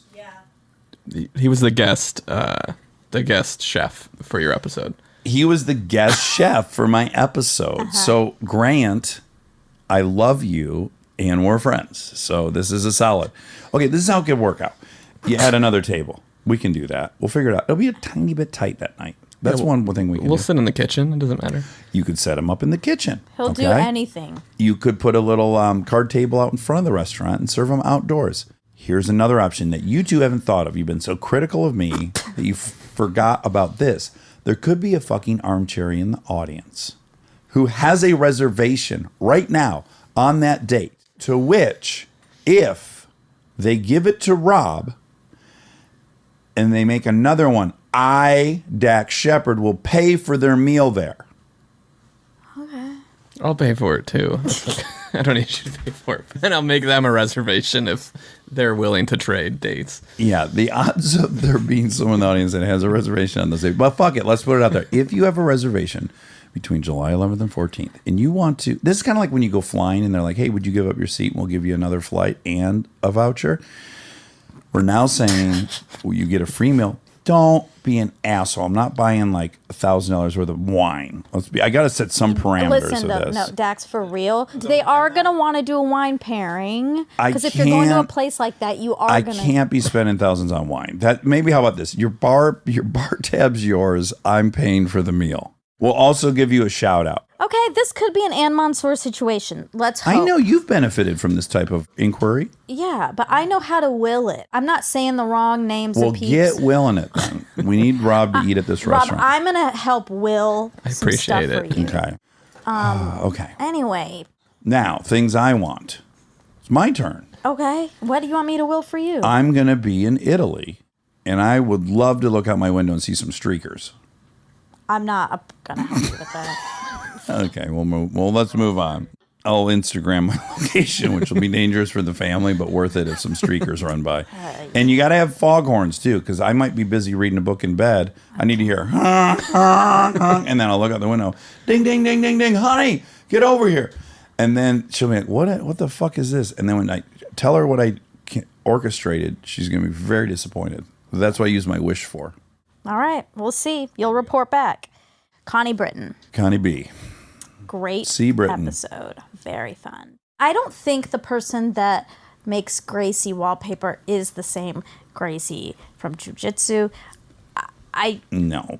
I didn't find anything saying it wasn't, Right. but also no. But there's crossover. nothing on the internet that says I'm not related to George Washington. You will not find the sentence, Dax Shepard is not related to Well, George because Washington. maybe you are. I'm sure it'll be added to Wikipedia after this release. I hope so. Oh, can I give you a funny update? Yeah. So, Sedaris, Yes. he sent us cards again. Yeah. Yeah. Really cute. It's so fun to Postcards, get a handwritten. postcard from him. And so his was on this postcard for Dr. Crane. Dr. Crane. He said, someone gave me this book. I urge you to find a copy of it. It's the worst advice I've ever read in my life. It's wonderful. So I found a copy of it. Oh, wow. And it's preposterous. He was a doctor and a psychologist and taught Bible class for 40 years. Okay. And the tips for wives are off the charts. Oh, wow. You just can't believe it's in writing. Oh, my God. I only bring all that up to say that Dr. Crane's like, doesn't say his fucking name anywhere other than Dr. Crane in all the notes of the publishing. Look it up last night. His goddamn name was George Washington Crane. Wow. Dr. George Washington Crane. I really thought you were going to say Dax. But no. It was a ding ding goose. It Because, was a ding ding goose, yeah. Okay, but this is a ding ding ding. My postcard, Yeah. the front of it, like, he writes on the back, obviously, but like the front is just, I'm sure he just collects weird postcards over the years and then just picks random ones. Yeah. The one, to me, it says abortions $3. Oh, wow. And wow, I was wow, like, wow. when I got it, I didn't think anything of it. But then Mm-hmm. obviously I saw it sitting there on Friday and I was like, oh my ding. Duck. So that was cray.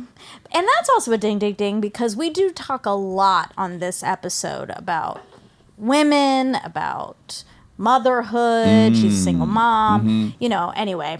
So it's timely, but also should be said, we recorded that. Pre Roe v. Wade being overturned. Exactly. Yeah. Okay. You showed her your feet. Yeah. She had an amazing reaction. Very strong. Even visceral. better the second time I heard it. But it reminded me, so I have a meeting with someone about a potential business set up by our friends Molly and Eric. Oh, yeah. Eric, as you know, as is well established here, loves my feet. Oh, yeah, loves your feet. He has a feet fetish from my feet, and in general, but specifically mine. Yours are the his favorite feet in the pod for sure. He scrubs them. He decalluses him. He uses puts a cheese lotion grater on on him. 'em. Yeah. So Molly sent out an email to connect us all, and it was Eric, Molly, this man, and me. And Molly says, I want to introduce you to our friend Monica. She has this idea, blah, blah, blah. And then he responds, also really nice. Let's jump on a call. And then next email's from Eric. Oh, boy. And this is what it Buckle says. up. She is also very pretty with amazing breasts. Although I personally think the hottest part of her is her petite and well-proportioned and manicured feet, toes, and ankles. Maybe we should put pictures of her feet on the blank. Product. It made me laugh so hard. One more time. One more Okay. time. She is also very pretty with amazing breasts. Although I personally think the hottest part of her is her petite and well-proportioned and manicured feet, toes, and ankles. It was just, if you know Eric, you just know this is what he's... Yeah, that's what you signed up The for. responses are all laughs. Yeah, good. And Good. I Nervous laughs. He was like, and there goes Eric, ...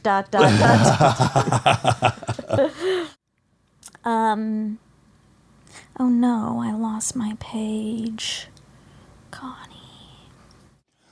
In the meantime, I'm going to fill the space. I know I've already brought it up. I always bring up shit I'm currently consuming ad nauseum, but the Ken Burns Hemingway documentary is fucking awesome. You know when I like something a ton? I have one Bukowski book I've never read.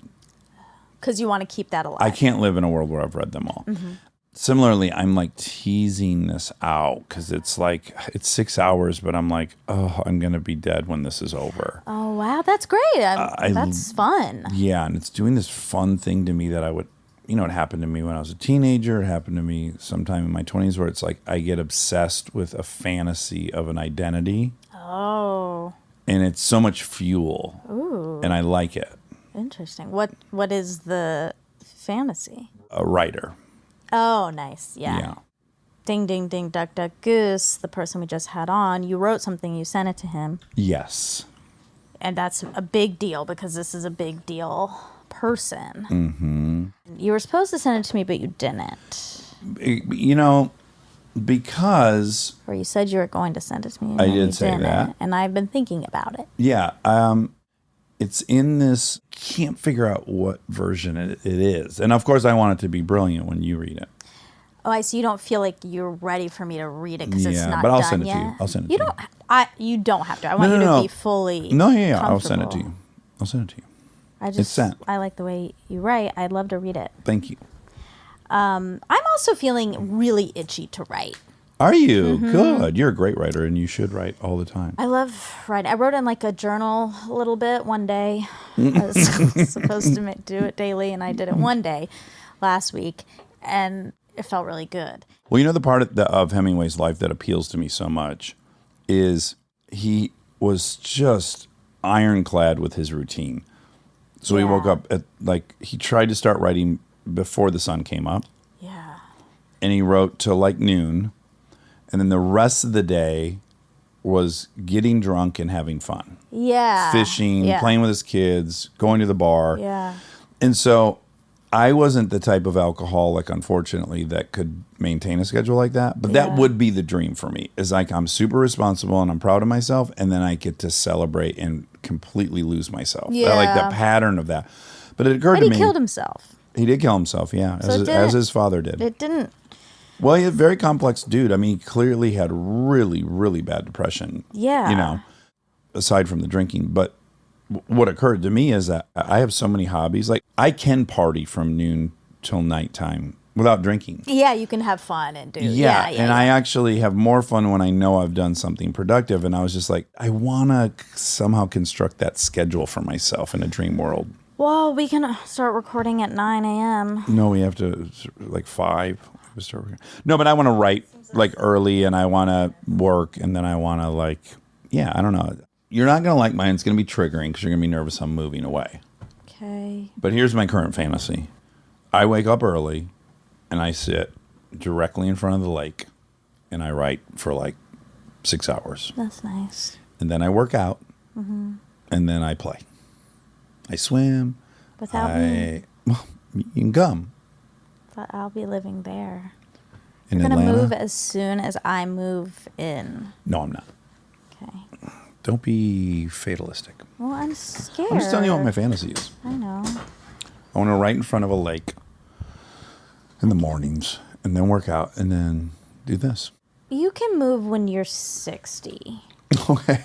Because then we'll have 10 years. A little over 10 years. 13, that'd be. A little over. A little over 10 years together to do this. Yeah, okay, great. Okay, the true crime lady that I was thinking of was Nancy Grace. Oh, right. I know And Nancy I could Grace. not put a name A little to it. abrasive. Yeah. Yeah. Stephanie, you kept thinking, Samantha Power. Right. It always makes me think of this woman who is a financial guru, and she had spiky white hair. I know, I don't know who you're talking about, but Stephanie Powers, you kept saying Stephanie Powers, that's an actress, and she was in Heart to Heart. Oh, great. Are you thinking Susan Powter? Oh, let me see. She's Powter. yeah. She's an Australian motivational speaker. Oh no, it's fucking trying to make me subscribe. That's her. That is her. Thank you. It's not even Power. I just googled financial guru with spiky white hair. Oh, she was on Fresh Prince of Bel-Air. She was an actress and a financial? She was so famous that I think she must have just been a guest. Oh. Yeah. Okay. Oh, this was very interesting. Hyenas clitorises. Oh, yeah. Okay, I'm going to read about some hyenas. Oh, good. Unlike most other mammals, spotted hyenas live in matriarchal societies led by alpha females. That's what you had said. In these clans throughout sub-Saharan Africa, females do the majority of the hunting, dictate the social structure, and raise cubs as single mothers. Because most males in clans join from other groups, the highest-ranking male in the group is often subservient to the most junior female. Male spotted hyenas have also evolved to be smaller than females. But there's one aspect of the spotted hyena matriarchy that appears alarmingly misogynistic at first glance. Look between a lady hyena's back legs, with her permission, and you'll find a thick phallic structure complete with a false scrotum and testes. This is the pseudopenis, a structure so convincing that for years researchers wondered if spotted hyenas were hermaphrodites. While there are several other species, including elephants, where females have pseudophalluses, those of spotted hyenas are a true feat in mimicry, nearly indistinguishable from the male penis in both length and girth. It's not just a slight masculinization, says biologist Karen Bonder. We're seeing the entire reproductive system being dominated. The internal plumbing remains the same, however, which means that females must urinate through the pseudopenis. They must have sex through the pseudopenis. They must even give birth through the pseudopenis. And though it remains flaccid during these acts, the latter two ordeals are just as complicated and painful as they sound. These ladies push multiple 3-pound cubs through a fake penis. Yikes. You know, another random fact about hyenas. What would you guess is their closest living relative? This is very Elephant. duck, duck, goose. I like that guess, but that's not it. You know the Whale, blue well, whale. Hold on. You know the elephant's closest living relative, the hyrax, the teeny little rodent that lives on top of the rock outcroppings, and they have testicles on their back like an elephant does. Wow. Yeah. Okay, what is the hyena? The giraffe. Oh my gosh, crazy. You know, you can see it though because their front legs are so much taller than their rear legs, and they're at an angle. Their spine's Yeah. at like a grade. Weird. Isn't that freaky? That is freak. But I don't know about any pseudopenises in giraffes. I would think we would have heard about it. Yeah. Because they're a popular animal. I've seen an extended giraffe penis out in the wild. How big? Feet long, Wow. like 4 feet. 4 feet? Yeah. Not 4 feet. 4 feet is almost as tall as me. Type in how long's a giraffe's penis. Type it in, Rob. Keep your search clean, I guess. Erect. I guess you have to say erect. Well, this is 77 centimeters when flaccid. 77 centimeters. How many I don't know what the fuck a feet? centimeter is. That is 30 inches. 30 inches. Flaccid. That's over 2 feet. That's almost 3 feet. 3 feet, yeah. Flaccid. Wow. Here. This And I one saw says, one Wow, engorged. what? I saw one engorged. An erect penis is 4 feet long. Wow. Good job. You were right. I was wrong. Oh, Good job. It looked like a Monica hanging off. Ew. What? That's disgusting. It's kind of hot. I don't think it is. I don't think it is. A 4-foot penis. Okay. I guess I'm obsessed with the phallus. Do you think so? Good take. We don't need another. Let's move on. That's lunch. Great. Thanks for getting us to lunch. Okay, a potter wasp. This is a ding ding ding because we do an episode on wasps coming up. Yep. Get excited. These wasps live for 22 days. That's just too short. Really small. It's really a small amount of time. Oof. It's as small as the erect giraffe penis is long, That's right. as they like to say. Yep. That's an age-old Classic axiom. proverb. Yes, yes. Okay, I looked up ovary size. Oh, hit me. The egg size matters in conceiving because it has to be of the right size for fertility. The minimum egg size to get pregnant is 18 to 20 millimeters. Okay. Otherwise, the normal egg size is 22 to 24 millimeters. And as I recall, yours are 48 millimeters. 48 inches. Inches. Yeah. So 120 milliliters. Yeah, they also hold a lot of water. So the milliliters, Yes. they hold a lot of yolk. Oh. Okay, does a praying mantis female eat the male after mating?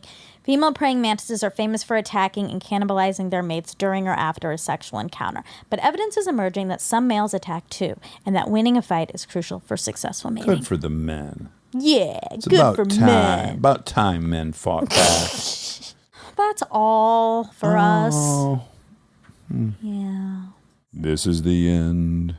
My only friend. The end. That's sad. That's the Doors. You know that song? It's as long as a giraffe's dick. It's so It long. is the song? Could you get a runtime on that for us, Rob? Rob's like having, when you those all those movies where there's spies Yeah. and there's a guy in the van that can get every bit of information in 1 second. That's Ooh, Rob's speaking of, I basically- started a new good show. What is it? 11 minutes and 44 seconds. The song, that's outrageous. That was Ken Kennedy always had a great joke. He'd go, "This is the end.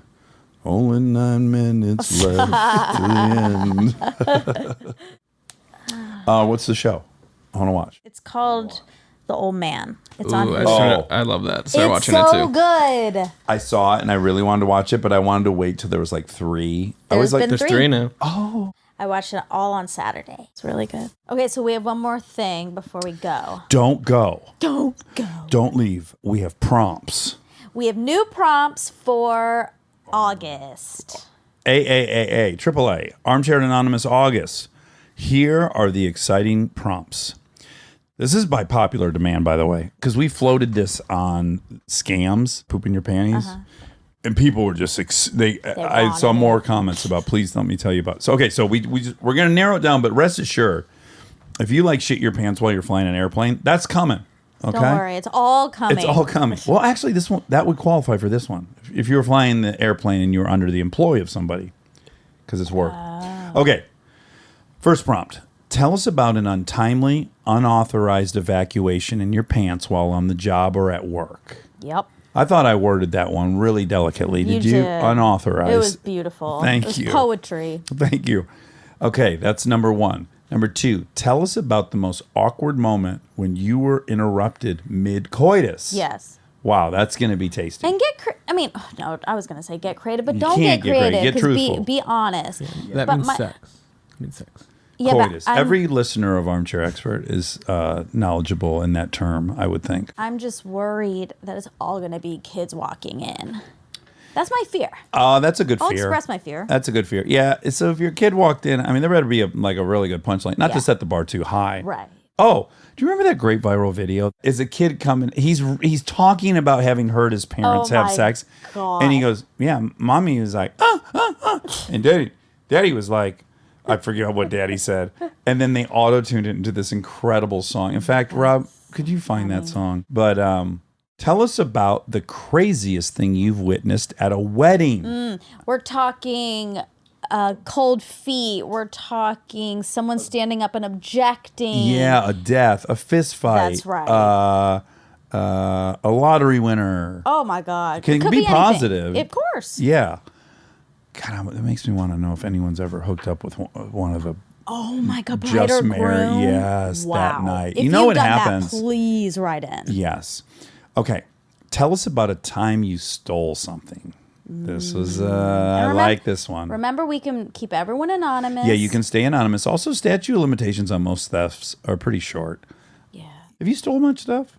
Nothing. huh? Bunch of. Oh, you have? No, I'm sorry. I was just shocked at the way you said that. Oh. Well, no, I've stolen, unfortunately. Well, I stole that person's cookies. Oh, in early first grade. on. Yeah. First grade. That was it. That was formative, though, because I've heard about it a bunch of times. It didn't go over well, so I guess I learned that's not for me. That was the last time you stole something. I haven't done it. Rob, have you stolen things? I was really young. What'd you take? I think I took a DVD from the library once. Oh, you could have just checked it out, probably, Rob. For Is that free. even theft? Yeah, Maybe it's that you didn't return it. I probably returned it too. I just wanted it longer than they would have given me it. Oh boy. You know, I stole stuff, but I will say this is one of the rare, really cool things my dad modeled in front of me. So we went to the hardware store, we're inside, bought a bunch of shit, he paid for it. We're walking out and we had a dog at the time, and there was a bunch of bags of dog food out in front of the store. And it was kind of like, oh shit, I forgot to get the dog food, buy dog food. So he just threw a bag over his shoulder. Oh. We got all the way to the car. None of this was a performance for me. He didn't really give a fuck. I was what. And then he stopped. He was like, and he just goes, what goes around comes around. And he went back inside and paid for it. Yeah. And I will say that I developed pretty early on anything I take will get taken from me. I just had that belief. Yeah, me too. I just felt like I'll get caught in trouble. Something bad will happen to me if I put that out in the world. Yeah, I wasn't terribly afraid of getting caught because I also had these examples. Like my brother and I was in 5th grade and he was in 11th grade. He was 5 years older than me, but 6 grades ahead of me. And we both wanted Walkmans really, really bad. Oh. And so he was like, I'm going to steal one from Sears. So, and we both had winter coats on. It was Michigan. It was at the 12 Oaks Mall. And we both had these CB winter jackets on, like skiing jackets, very big. And we went in and we're looking at all the Walkmans, okay? And he stole one and I stole one. And the one I stole was like the most expensive one. I stole a Sony Walkman with auto reverse, everything metal. It was. Well, if you're going to steal.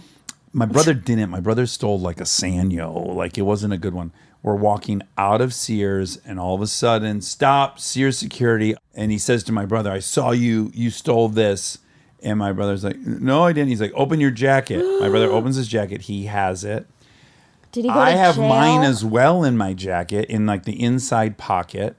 And he says to me, you open your jacket. Now he saw my brother steal it. Yeah. But I'm with him. Yeah. I'm also benefiting from the fact I'm And you're in 5th both grade. wearing these big jackets. Yeah, but I'm in 5th grade. He says, open your jacket. And when I opened my jacket, I just folded over the edge of my jacket and opened it up. And he goes, okay, are your parents at the mall? And I said, yes, my mom is. He said, you go find her.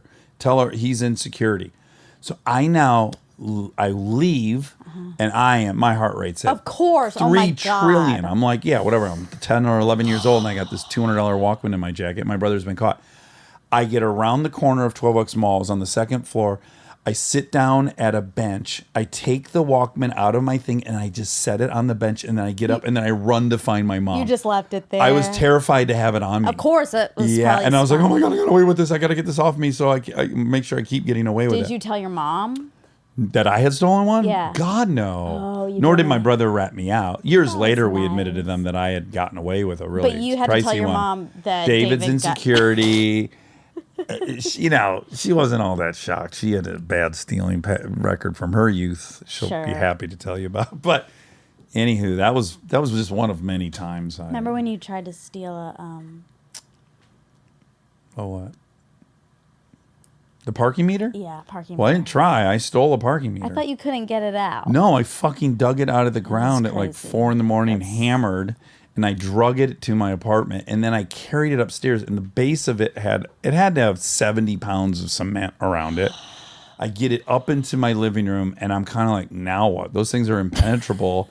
I finally go into the bedroom, pass out, and I wake up in the morning, and Bree goes, what is in the living room? Yeah. Also, there's a mud trail directly from where you dug it out to our door. She had swept up the dirt off the stairs. Oh my gosh. Yeah. I blame that one on inebriation. Also, how much money did I had I know. convinced myself in that drunken state there was like $90 And that quarters was in there. worth that? For sure. Wow. Circa 96.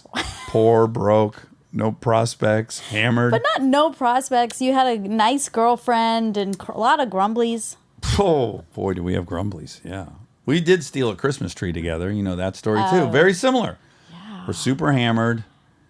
We decided we want a Christmas tree. We noticed they were out in front of Vaughn's, left outdoors. We go up there at 3 a.m. We put it in the car. The door won't shut. Like, we should have picked a smaller one, but we wanted this kind of bigger one. Yeah. So there's a Christmas tree hanging out the back seat with the door wide open at 3 a.m. We drive all the way back to the apartment. Thank God we didn't get pulled over. And then same thing. We drug it up the stairs. We go to bed. We wake up the next morning. We're pretty foggy on the night. And then there's a Christmas tree. And then we go outside and yet needles all the way from the car. The door was still open too, by the way. Oh my God. Yeah, neither of us shut the door. Okay, well, there was a couple freebies. Yeah, there you go. Okay. So, again, tell us about untimely, unauthorized evacuation in your pants while on the job or work. Tell us about the most awkward moment you were interrupted mid-coitus. Tell us about the craziest thing you've witnessed at a wedding. Or tell us about a time you stole something. Okay. Get on it. Get on our website. Who you said was naked? Daddy and Mom. Here we go. And what happened?